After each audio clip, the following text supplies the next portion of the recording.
Recording by RR music. तोरा टोला में एलो बज पहिला गाना देख के तोरा उठ भेल दीवाना। तोरा टोला में एलो बज पहिला गाना देख के तोरा उठ भेल दीवाना। दुनु भोलियम के गए ऐठ के दुनु भोलियम के गए ऐठ के घूमई छौ देखहि ना बैठ के। तोरा लहग में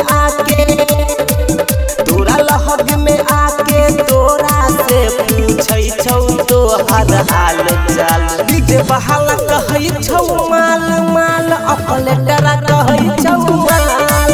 डीजे वाला कहै छौ माल माल ऑपरेटर कहै छौ माल।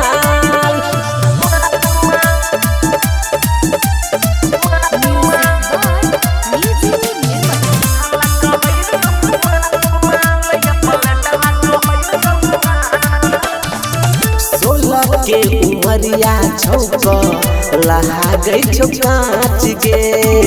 बीच के आगे में एले कहरैल नाच गे। 16 के उमरिया छौक लहा गई छौ कांच गे। बीच के आगे में एले कहरैल नाच गे। तोरा दिस उखाली ताक छौ छोरा शिखर फायर के फाक छौ। छोरा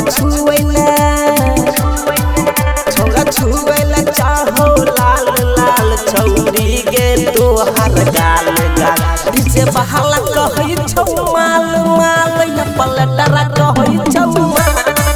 डीजे बहाला कहै छौ माल माल पलटरा कहै छौ माल।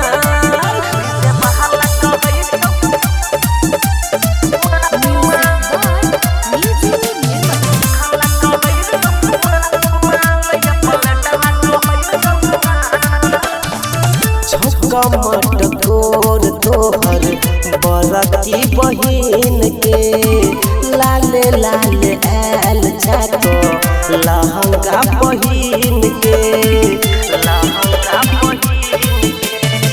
छौका मटकोर तोहर बरकी बहिन के लाले लाले ऐल जाको लहंगा बहिन के। छौरा चंदन चरण गे तोरा कहरै छौ पसन गे।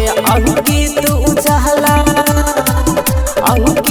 उजाला फेकै छौ तोरा पर लब के साल साल। डीजे बहाला कहै छौ माल माल पलटरा कहै छौ माल। डीजे बहाला कहै छौ